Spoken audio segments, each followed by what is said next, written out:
L'homme s'appelle Marcus. Il se tient dans une obscurité qui sent le vieux carburant, la poussière de ciment et la rouille. Devant lui, posé sur un socle en acier, se dresse un bloc de métal de la taille d'une petite voiture. 16 cylindres, 2 rangées de 8, disposées en V. Le moteur Detroit Diesel 16 Vol 71. Il n'a pas tourné depuis 40 ans. Le frère de Marcus, Ethan, braque une lampe torche sur le côté du bloc. La lumière révèle des couches de crasse et d'huile séchée, une patine noire et collante que le temps a cuite sur chaque surface. Le moteur faisait partie d'un générateur de secours dans une ancienne installation industrielle du Midwest. L'usine a fermé en 1982. Le générateur est resté là, silencieux, pendant que le toit fuyait et que les murs s'effritaient. Maintenant, l'installation entière doit être démolie. Mais avant que les bulldozers n'arrivent, les frères ont acheté le moteur pour une somme dérisoire dans une vente aux enchères de liquidation. Marcus pose la main sur le collecteur d'échappement. La surface est rugueuse et froide. Il se penche et regarde à l'intérieur de l'un des orifices d'injecteur. De la rouille, de la crasse, rien de bon. Il se redresse et échange un regard avec Ethan. Ils savent tous les deux ce qu'ils ont entre les mains. Un Detroit Diesel 16 V 71 n'est pas un moteur ordinaire. C'est un morceau d'histoire industrielle, un dinosaure mécanique. Dans les années 60 et 70, ces moteurs étaient partout. Dans les camions lourds, les bus, les bateaux, les groupes électrogènes. Ils étaient réputés indestructibles. Mais celui-ci est resté immobile pendant 4 décennies. La question n'est pas de savoir s'il démarrera. La question est de savoir s'il peut être sauvé sans être entièrement démonté et reconstruit. Ethan sort un carnet de notes de sa poche. Il a passé les 2 derniers soirs à étudier les schémas de ce moteur. Il connaît chaque pièce, chaque soupape, chaque injecteur. Il sait que le 16 Vol 71 est un moteur à 2 temps, ce qui signifie qu'il n'a pas de soupape d'admission conventionnelle. L'air est forcé dans les cylindres par un compresseur et les gaz d'échappement sortent par des lumières dans la paroi du cylindre. C'est une conception simple et robuste, mais elle exige de la précision. Si les segments de piston sont collés par la rouille, le moteur ne tournera pas. Si les injecteurs sont obstrués, le moteur ne tournera pas. Si la pompe à injection est grippée, le moteur ne tournera pas. Les frères commencent par les injecteurs. Marcus dépose chacun des 8 injecteurs de chaque banc, un par un. Ils sont durs à déloger. Il utilise une clé à choc et un peu de pénétrant, puis il les sort. Chaque injecteur est recouvert d'un dépôt brun et dur. Il les pose sur un chiffon et les examine. Ils sont récupérables, mais ils nécessitent un nettoyage en profondeur. Il les met dans un bain de solvant et les laisse tremper. Pendant ce temps, Ethan s'attaque à la pompe à injection. C'est le cœur du système d'alimentation. Une grande pièce cylindrique montée à l'avant du moteur, avec des conduites de carburant qui partent vers chaque injecteur. Il desserre les boulons de fixation et la soulève. Elle est lourde. Il la pose sur un établi et l'ouvre. À l'intérieur, les pistons et les ressorts sont collés par une gomme épaisse et sèche. Le vieux gazole a cuit et s'est transformé en vernis. Il faut plusieurs heures de nettoyage minutieux, de pulvérisation de solvant et de manipulation douce des pistons pour les libérer. La journée avance. Le soleil passe par les fenêtres cassées du hangar et projette des rectangles de lumière sur le sol en béton. Les frères travaillent en silence, chacun concentré sur sa tâche. De temps en temps, ils échangent quelques mots sur un détail technique. Marcus vérifie le jeu des soupapes. Ethan nettoie les conduites de carburant. Le soir arrive. Le moteur est toujours un tas de pièces. Mais les injecteurs sont propres, la pompe est libre et les soupapes sont réglées. Ils décident de remonter ce qui peut l'être et de tenter un premier essai le lendemain. Le lendemain matin, Marcus arrive tôt. Il apporte 5 gallons de gazole frais. Ethan arrive quelques minutes plus tard avec une batterie de démarrage de grande capacité, une unité lourde sur roue. Il remonte la pompe à injection, les conduites de carburant et les injecteurs. Chaque boulon est serré au couple spécifié dans le manuel. Chaque tuyau est vérifié. Ils remplissent le réservoir de gasoil. Marcus ouvre la vanne de la ligne de carburant et actionne manuellement la pompe d'amorçage. Rien ne vient. Il pompe encore. Toujours rien. Ethan vérifie la conduite d'alimentation. Il y a de l'air dans le système. Il saigne les raccords un par un jusqu'à ce que du carburant propre s'écoule à chaque point. Ensuite, il referme les purgeurs. Il est temps. Marcus monte sur le socle et s'installe devant le tableau de bord du générateur. Il y a un grand compteur de vitesse, un compte-tours et une série de voyants. Il actionne l'interrupteur de préchauffage. Un voyant rouge s'allume. Il attend que la résistance chauffe.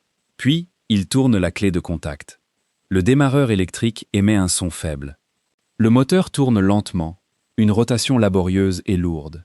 Les pistons montent et descendent, mais il n'y a pas d'explosion, pas de bruit, rien. Marcus relâche la clé. Il y a des craquements. Il essaie encore. Le moteur tourne un peu plus vite, mais toujours rien. Ethan regarde la jauge de pression d'huile. L'aiguille ne bouge pas. Le moteur a besoin de pression d'huile pour que les injecteurs fonctionnent correctement.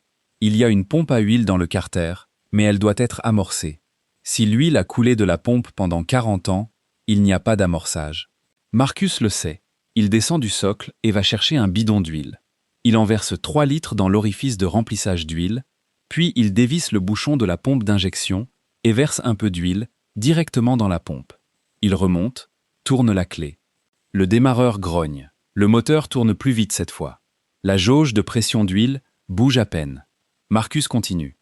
Le moteur tourne pendant 30 secondes. Rien. Il s'arrête. Les frères se regardent. Le visage d'Ethan est impassible. Il retourne au tableau et examine la ligne de carburant. Il y a une petite vis de purge sur la pompe d'injection. Il la desserre et actionne la pompe d'amorçage. Pas de bulle. Il la resserre. Il essaye encore. Le démarreur tourne. Le moteur tourne.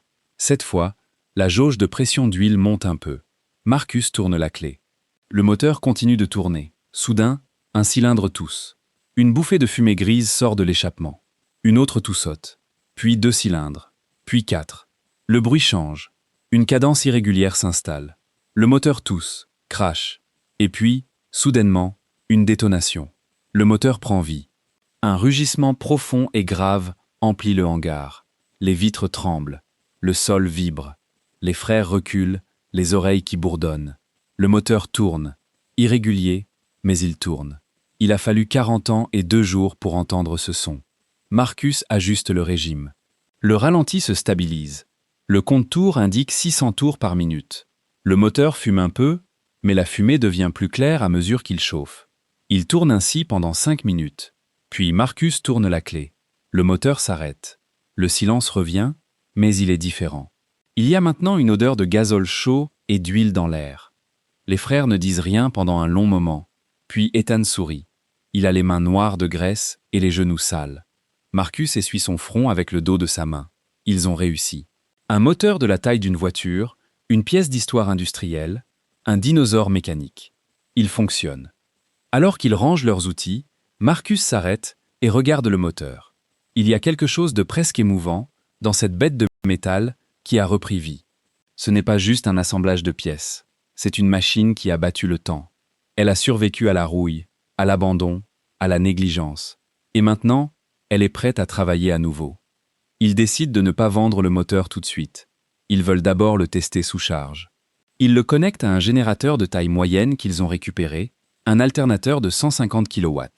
Ils le lancent et le laissent tourner pendant 1 heure. Le moteur tient un régime stable.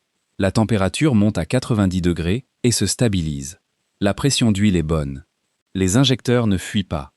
Au bout d'1 heure, ils coupent le moteur et le laissent refroidir. Ensuite, ils le démontent partiellement pour inspecter l'intérieur. Ils retirent le couvercle du carter et examinent les bielles et les paliers. Tout semble en bon état. Les segments de piston ne sont pas collés. Les parois des cylindres sont lisses, sans rayures. Le moteur est en meilleur état qu'il ne l'avait espéré. Ils le remontent et le laissent tourner encore 2 heures à charge maximale. Le générateur produit une puissance stable. Le moteur ne montre aucun signe de faiblesse. Il est prêt à être vendu. Mais ici, les frères réalisent quelque chose de plus important. Ils ne possèdent pas seulement un moteur. Ils possèdent une preuve qu'avec un peu de patience et beaucoup de travail, le vieux métal peut être ressuscité. Dans un monde où les machines sont souvent jetées après quelques années, le Detroit Diesel 16V771 est un survivant. Et les frères, Marcus et Ethan, sont les témoins de sa renaissance. Alors qu'ils chargent leurs outils dans la camionnette, Ethan regarde le moteur une dernière fois. Il dit simplement que ce n'était pas un moteur, c'était un défi. Et maintenant, ce défi est relevé.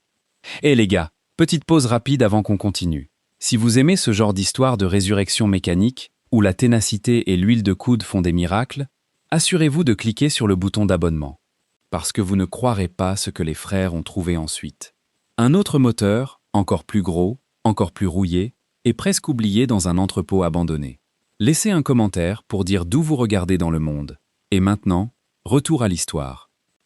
Après avoir vendu le Détroit Diesel à un collectionneur de la côte Est pour un montant que les frères n'avaient jamais vu auparavant, ils ont utilisé une partie de l'argent pour acheter un entrepôt abandonné à l'ouest de Chicago.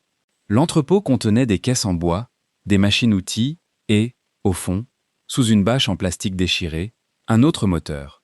Un V16 encore plus gros, un moteur de locomotive. Un EMD 16567C, le cœur d'un train de fret. Marcus et Ethan ont réalisé qu'ils n'étaient pas devenus des mécaniciens. Ils étaient devenus des sauveteurs. Chaque moteur qu'ils ramenaient à la vie était un morceau de l'histoire américaine qui ne serait pas envoyé à la casse. Alors qu'ils retirent la bâche de l'EMD, la poussière retombe en un nuage doré dans la lumière de fin d'après-midi. Le moteur est massif, un bloc d'acier de 14 pieds de long. Il pèse plus de 30 000 livres. Il est couvert de graisse et de crasse, mais il est complet. Il a été mis hors service en 1995, rangé ici et oublié.